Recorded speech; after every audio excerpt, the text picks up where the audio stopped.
Hello there, Mr. Sutton here, bringing you the IM326 Extra Practice Solutions on Special Products and Factors.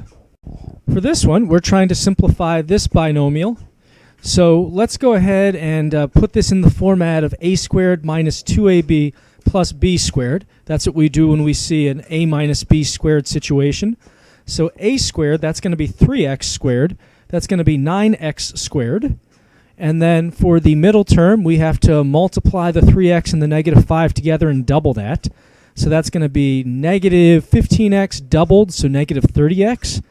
And then for b squared, we have this 5 being squared, so we're going to write plus 25.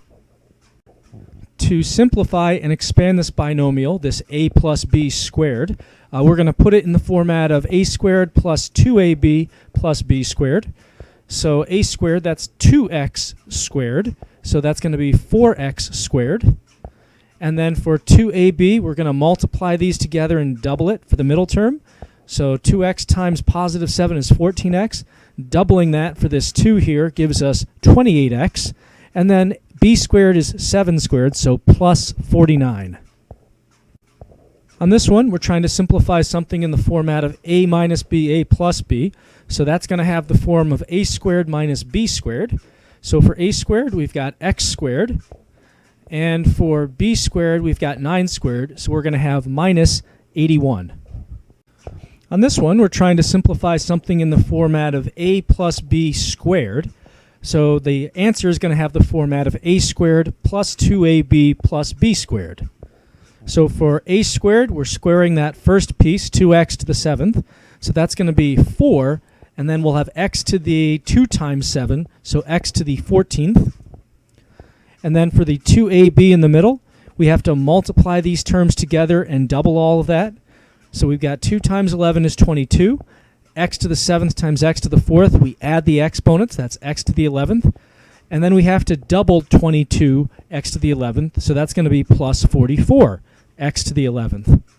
And then finally for b squared, we've got this 11x to the 4th being squared, so that's going to be 121 x to the 4 times 2, so 121 x to the 8th, and we're adding that. Here we're trying to multiply something in the form of a plus b times a minus b, conjugates, the same terms but plus and minus. So our answer will have the format of a squared minus b squared.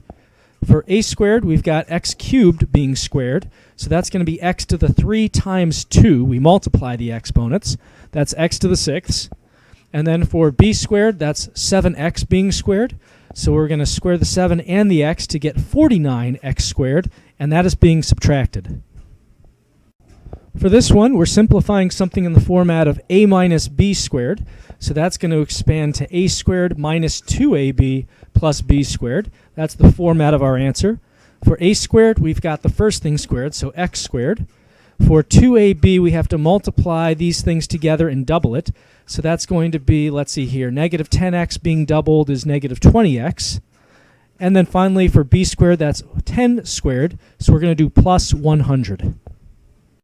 On this one, we're simplifying something in the format of a minus b, a plus b, conjugates. So that'll have the format of a squared minus b squared for the result. For a squared, we have to square the 5x, so that's 25x squared. For b squared, we have to square the 8, so that's 64, so then minus 64. For this, we're trying to factor something in the form of a squared minus b squared, difference of squares. The factorization will have the format of a plus b, a minus b. So we just need to figure out a and b. For a, we have to square root the x squared, so that's just x. And b is going to be the square root of the 49, so 7. So we're going to have x plus 7, x minus 7. For this one, we notice that we have an a value that's not 1, and it doesn't look like we can factor any common factors out of this. So we either need to use the AC method or find some other shortcut. Now, I do notice that we have two perfect squares, 64x squared and 25, so a sandwich of perfect squares with some term between them. So this might be one of those perfect square trinomials, and our answer may be in the format of a minus b quantity squared. But we'll have to see. So let's get a and b. A is going to be the square root of 64x squared. so that would be 8x. b is going to be the square root of 25, so that's 5. And because the middle term is negative, it would be a negative 5. So we have 8x minus 5 squared, possibly. This might be the answer. But before we can conclude that it is the answer, we have to find 2ab and figure out if it's the same as negative 80x. So if I do 2 times 8x times negative 5, basically the shortcut for finding that middle term, what does that give me? So this would be, let's see, I'll just multiply the 8x and the negative 5 first. So that's going to be negative 40x, and then 2 times that is negative 80x. Since that matches what we actually have for a middle term here, that means that this is the correct answer after all, and we're done. On this problem, trying to factor this trinomial, I notice I have an a value here of 1. So I could think about factors of 81 that add up to negative 30. Before I even do that much mental effort, though, I do notice that we've got 2 perfect squares with a number between them. So that means our answer may be in the format of a minus b quantity squared. We won't really know, though, until we test it out. But it's a quick shortcut, so it's worth a shot. So a would be the square root of x squared, which would be x. For b, we'd have the square root of 81, which is 9. It would be a minus 9 because our middle term's negative.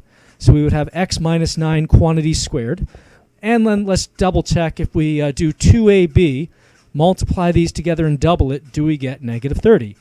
Well, 2 times x times negative 9, that's going to come out to negative 18x, which is not the same as negative 30x. So that didn't actually work, and we're going to have to do this the old-fashioned way. So back to square one here. Factors of 81 that add up to negative 30. We know they're both going to be positive because we're multiplying to a positive and adding up to a negative. So we've got 1 and 81. That doesn't work. 3 and 27. Oh yeah, that adds up to 30 if I have negative 3 and negative 27. So then I can factor this into x minus 3, x minus 27. No shortcut needed. For this, we're trying to factor x squared plus 16. Now, before we go ahead and use some kind of shortcut, it's important to note that this is a plus in here. We can't actually factor the sum of two squares.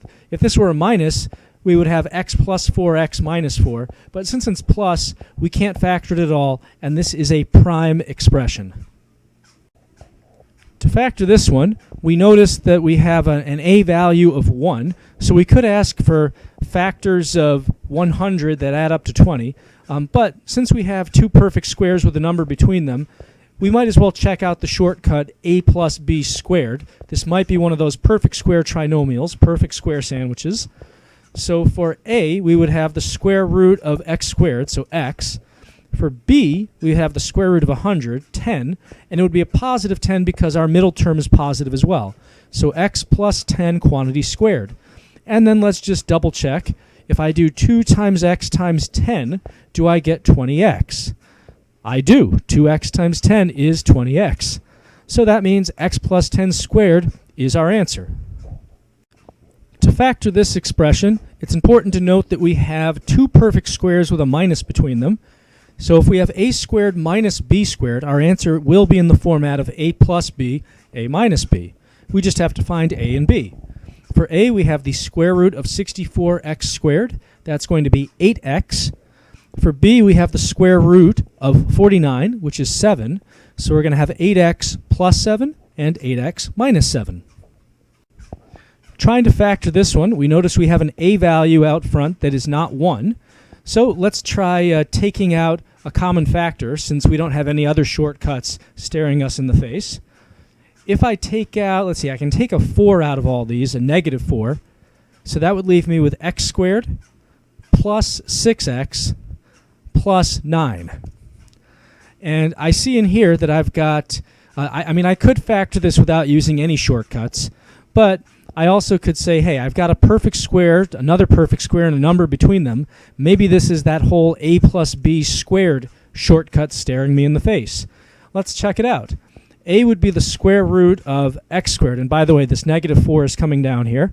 So square root of x squared would be x. Square root of 9, that would be our b value. That would be 3. It's going to be a plus 3 because we have a positive middle term. So we have x plus 3 quantity squared.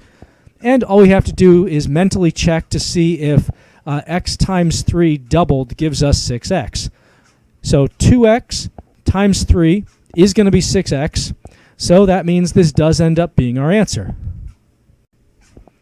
For this problem, we're trying to factor this expression. Now this one's a little bit tricky because although we do have two perfect squares with a minus between them, we also are able to factor this.